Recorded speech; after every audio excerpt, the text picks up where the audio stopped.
बिस्मिल्लाहिर्रहमानिर्रहीम अस्सलाम वालेकुम। हेलो जी, आया नो welcome back to my channel Arooj yum food secrets.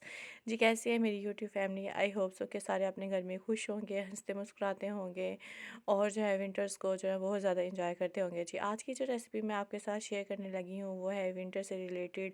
दिल करता है कि कुछ चटपटा हो, कुछ खाने को टी टाइम पे जो है वो कुछ इसके साथ जो है ऐसी चीज़ हो जो मिनटों में बन के जो है वो तैयार हो जाए। आज की रेसिपी जो आप मैं आपके साथ में शेयर करने लगी हूँ वो है जी आलू के वड़े। आलू की टिक्कियाँ तो सारे लोग ही घर में बना लेते होंगे, लेकिन आज जो रेसिपी है वो इंतहाई यूनिक है। आप इस रेसिपी को ज़रूर ट्राई कीजिएगा और जो है इसको टी टाइम पे जो है या जब भी आपके मेहमान आ जाएँ अचानक, तो आप इसको जो है वो आप बना के तो आप इसको फ्रीज़ करके रख सकते हैं और फिर जब आएँ तो उनको निकालें और फ्राई करें और उनको प्रेजेंट करें। अच्छा जी, इसके लिए हमें चाहिए कि हमें आलू चाहिए और आलूओं को जो ना हमेशा जो है बॉईल करने से पहले जो है वो आप इसको काट लीजिएगा। और ये एक टिप है आपके लिए, जो है ये न्यू कमर्स के लिए, बिगिनर्स के लिए भी, और जो है हमारे जो घर में काम करने वाली मेरी बहनें हैं उनके लिए भी, जो है जो घर में खाना बनाती हैं उनके लिए ये ट्रिक है कि जी हमेशा जो है आलूओं को जो ना वो छिलकों में जो है वो बॉयल नहीं करेंगे। आप उसके छिलके उतार लीजिएगा और फिर इसको क्यूब्स में कट करके इसको बॉयल कर लीजिएगा। इस तरह ये होगा कि आलू के वो जो है जब आप छिलके उतारते हैं तो लेस टाइप जो है उसमें लेस आ जाती है आलू में। तो जो है उससे बचने के लिए, कि चिप से बचने के लिए, कि बेहतर होता है कि आप आलूओं को पहले छील लें और फिर इनको क्यूब्स में काट के और फिर बॉईल कर लें। और इसमें थोड़ा सा मैंने जो है वो नमक भी ऐड कर लिया, तकरीबन जो है 1 टेबलस्पून मैंने इसमें नमक ऐड कर दिया। अब क्या है कि मैंने उसको जो है जब आलू हमारे मुकम्मल तौर पर बॉयल हो चुके हुए तो उसको मैंने स्ट्रेनर पे डाल के उसको तकरीबन 10 से 15 मिनट के लिए खुश करने के लिए रख लिया था, ताकि एक्स्ट्रा पानी जितना भी है वो सारा स्ट्रेन हो जाए। अब मैंने क्या किया है कि यहाँ पे मैशर की मदद से मैंने आलूओं को अच्छे तरीके से जो है वो मैंने मैश कर लिया है। और आपने आलू जो है वो इतने ज़्यादा गला लेने हैं, यानी कि सही आलू गले होने चाहिए। यहीं ये ना हो कि कहीं कोई आलू कच्चा है और कहीं कोई आलू जो है वो गल गया हुआ है। अब इसमें करेंगे कि हम 3 से 4 जो है वो हरी मिर्च जो है वो बारीक काट के इसके अंदर डाल देंगे। ये तकरीबन जो है 1.5 kg जो है वो आलू थे। अब इसमें ऐसे ही मैंने जो है वह एक प्याज जो है वो बारीक चॉप किया हुआ इसके अंदर डाल दिया है। और यहाँ पे मैंने जो है भुना हुआ कुटा हुआ जो है वो ज़ीरा ऐड कर दिया है, और ये तकरीबन जो है 1 टेबलस्पून। और साथ ही मैंने भुना हुआ कुटा हुआ धनिया जो होता है वो ऐड कर दिया है, वो भी 1 टेबलस्पून जो है। यहाँ पे देखें जी, ये मैं ऐड कर रही हूँ। और मसाले जो है वो अपने टेस्ट के मुताबिक जो है वो ऐड कर सकते हैं। यहाँ पे देखें मैंने जो है वो ज़ीरा ऐड किया है, भुना हुआ कुटा हुआ, और साथ ही मैंने धनिया जो है वो भुना हुआ कुटा हुआ ऐड किया है। और थोड़ी सी जो है वो मैंने जो हल्दी ऐड कर दी है, और साथ जो है वो रेड चिली जो है वो 1 टेबलस्पून ऐड कर दी है। अब यहाँ पे ऐड करने के बाद जो है इसको आपने मिक्सचर को जो है वो आपने मिक्स कर लेना है। अब यहाँ पे देखें मैंने यहाँ पे चिली फ्लेक्स ऐड कर रही हूँ, ये भी तकरीबन जो है वो 1 टेबल टीस्पून है चिली फ्लेक्स, क्योंकि हमने ग्रीन चिलीज़ भी ऐड कर दी हैं, रेड चिली भी ऐड कर दिया, तो चिली फ्लेक्स जो है वो हम 1 टीस्पून ऐड करेंगे। और नमक जो है, क्योंकि मैंने आलूओं को पहले भी बॉयल जब किया था तब मैंने इसमें नमक डाला था, तो आपने नमक जो है ना उस पर हाथ ज़रा होला ही रखना है। अच्छा जी, यहाँ पे नमक जो है वो भी आप अपनी ज़रूरत के मुताबिक ऐड कर सकते हैं। इसको आप जो है थोड़ा सा पहले नमक ऐड कर लें। अगर आपको मिक्स करने के बाद अगर आप इसको थोड़ा सा चख लें कि अगर आपको लगे कि नमक कम है, तो आप मज़ीद इसमें ऐड कर सकते हैं। नमक जो है वो हमने थोड़ा सा कम ही रखना है, क्योंकि हमने जो है आगे आपको नेक्स्ट वीडियो में पता चलेगा कि इसको मैंने किस तरह जो है वो फ्राई करना है। अब इसको मिक्स करना है हाथों की मदद से। हाथों की मदद से अच्छे तरीके से मिक्स कर लें। और यहाँ पे जो है जितने भी, एक तो मिक्सर के साथ हमने मिक्स किया था, अब जितने भी जो थोड़ा सा आलू रह गया था वो भी हम जो है हाथों की मदद से इसको पीस लेंगे।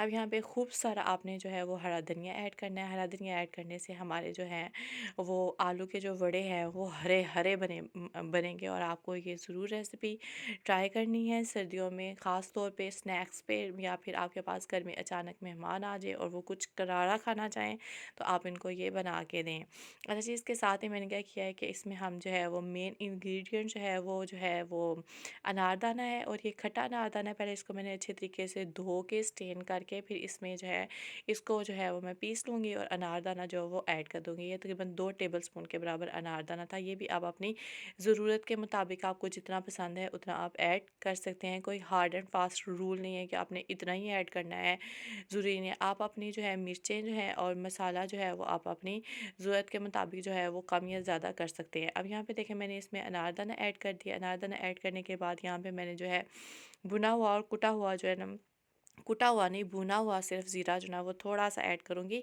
1 टीस्पून से भी कम जो है ना, हाफ़ टीस्पून, ताकि इसमें जो है वो इसकी ज़ीरे की खुशबू जो है वो इसमें आए जब हम इसको फ्राई करेंगे। अच्छा जी, अगर आप जो है मेरी वीडियो यहाँ तक देख के आ गए हैं और आपको नेक्स्ट भी वीडियो आपको चाहिए, तो आप प्लीज़ जो है मेरे चैनल को सब्सक्राइब कर दिया करें। ज़्यादा से ज़्यादा लाइक किया करें, ज़्यादा से ज़्यादा कमेंट कर दिया करें और ज़्यादा से ज़्यादा अपनी फैमिली मेम्बर्स के साथ जो है वो शेयर कर दिया करें। अब यहाँ पे हमने क्या करना है कि हमने वड़े बना रहे हैं, तो उसके लिए हमें एक कोटिंग की ज़रूरत है। तो मैंने जो है वो 1 कप बेसन ले लिया है, इसमें थोड़ा-सा नमक ऐड किया है, ज़ीरा ऐड किया है और चिली फ्लेक्स ऐड किए हैं। इस वजह से मैं कह रही थी कि आपने नमक जो है ना, उस पे हाथ जो है ना वो ज़रा हौला ही रखना है, क्योंकि नमक हम इसमें भी जो है ना वो कोटिंग में भी ऐड कर रही हूँ। अब आपने क्या करना है कि थोड़ा-थोड़ा पानी ऐड करके इसको मिक्स करते जाना है और इसकी सारा जो है वो गुठलियाँ भी जो है ना इतना मिक्स करना है कि सारी जो गुठलियाँ जो है ना वो ख़त्म हो जाएँ और हमारा बैटर की कंसिस्टेंसी जो है ना वो इस तरह की होनी चाहिए। बिल्कुल लिक्विड आपने नहीं करना। इस तरह से कहते हैं कि पानी जो है वो बिल्कुल थोड़ा-थोड़ा जो है ना वो ऐड करना है। अब यहाँ पे हमारा जो मिक्सचर जो तैयार हो चुका हुआ था, अब यहाँ पे जो है वो आलू की जो टिक्कियाँ होती हैं, उनका साइज़ जो है वो बिल्कुल छोटा होता है, दरमियाने साइज़ का होता है। लेकिन ये जो आलू के वड़े जो होते हैं ना, इनका साइज़ थोड़ा-सा बड़ा होता है, क्योंकि हमने इसके ऊपर जो है वो कोटिंग भी करनी होती है, यानी कि इस साइज़ का जो है वो वड़ा होता है। आलू का जो वड़ा होता है, आपने इसी तरह ही इस साइज़ का ही अपने हाथ की मदद से, कोई किसी किस्म की ऑयल लगाने की ज़रूरत नहीं है, कोई कॉर्नफ्लोर डालने की ज़रूरत नहीं है। ये इतने अच्छे बनेंगे कि कोई चिप भी नहीं इसमें होगी, ना कॉर्नफ्लोर ऐड करेंगे, ना ऑयल लगाने की ज़रूरत है, ये ऐसे ही बन जाएंगे। अब यहाँ पे देखिए, आपको मैं दूसरा भी बना के दिखा रही हूँ कि आपने इसको इतनी ज़्यादा मिकदार में, ये क्वांटिटी इसकी इतनी लेनी है और हाथ की मदद से इसको आपने फ़िक्स कर लेना है, ठीक है। अब यहाँ पे देखिए जी, मैंने अब सारे जो है तकरीबन 5 से 10 मिनट मुझे लगे थे। ये जो है मैंने ट्रे पे इस तरह से रखे हैं कि थोड़ा-सा जो है वो थोड़ा-सा इनको जो है वो फैला के रखना है ट्रे पे, ताकि आपस में ये जो है जुड़ने ना पाएँ। अब क्या करना है कि आपने ऑयल लेना है एक पैन में और यहाँ पे जो है पैन को अच्छे तरीके से, ऑयल को अच्छे तरीके से गर्म कर लेना है। अब ने हमने एक जो है वो बड़ा उठाना है और इस कोटिंग में जो हमने तैयार की हुई थी, इस पे अच्छे तरीके से इसको कोट करना है, ताकि हमारा बेसन जो है वो इसकी सारी साइड्स पे अच्छे तरीके से लग जाए। आप चम्मच की मदद से भी कर सकते हैं, आप अपने हाथ की मदद से भी कर सकते हैं। यहाँ पे देखें, मैंने चम्मच की मदद से वो जो आलू की जो टिक्की है, वड़ा है, उसको मुकम्मल तौर पे इसके अंदर जो है वो डिप कर लिया है। डिप करने के बाद जो है पैन में ऑयल जो है वो इतना गर्म होना चाहिए कि यहाँ पे जो है ना आवाज़ आनी चाहिए जब हम इसके, और बबल जो है ना वो, ये देखें बबल ना शुरू हो गए हुए हैं।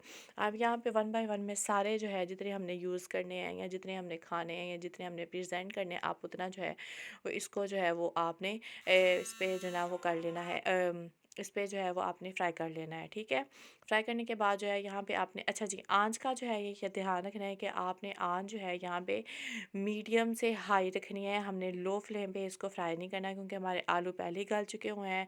हमारा बस हमने ऊपर से जो है वो बेसन है उसको जो है वो कलर देना है और जो है इसको मीडियम से हाई फ्लेम के दरमियान जो है इसको कुक करना है, क्योंकि अगर हम लो फ्लेम पे करेंगे तो वो सारे का सारा ऑयल जो है वो इन बड़ों के अंदर जो है वो जज़्ब हो जाएगा। अगर आपने जो है इस ट्रिक को जो है वो ध्यान रखनी है, हमने अभी तक मैं आपको 2 ट्रिक बता चुकी हूँ।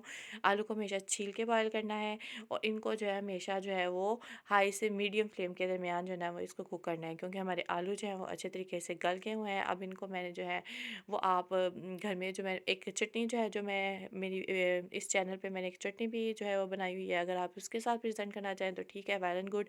अदरवाइज़ जो है वो आप इसको केचप के साथ भी जो है ना वो सर्व कर सकते हैं। अच्छा, जो बाकी जो बच गई हुई हैं उनको आप जो है वो, क्योंकि सर्दियों का मौसम है, आप उसको ऐसे भी फ्रीज़ कर सकते हैं या फिर इसको जो है वो कॉर्नफ्लोर की कोटिंग लगा के, तो इसको जो है वो आप किसी एयर टाइट कंटेनर में रख के 15 से 20 दिन के लिए आप जो है वो इसको यूज़ कर सकते हैं, क्योंकि सर्दियों का मौसम है, चीज़ें इतनी जल्दी ख़राब नहीं होती। अच्छा जी, यहाँ पे देखें जी, हमारे जो है वो बिल्कुल अच्छा सा प्यारा सा गोल्डन कलर आ चुका हुआ है। अब हम इसको प्रेज़ेंट करेंगे, केचप के साथ करेंगे या फिर मैंने जो है वो आपको चटनी की एक रेसिपी दी हुई है, उसके साथ, दही की चटनी की रेसिपी है, उसके साथ आप प्रेज़ेंट कर सकते हैं। और यहाँ पे देखें हमारे खूबसूरत से, और ये जो बाकी रह गए हुए हैं, इनको हम जो है वो फ्रीज़ कर लेंगे।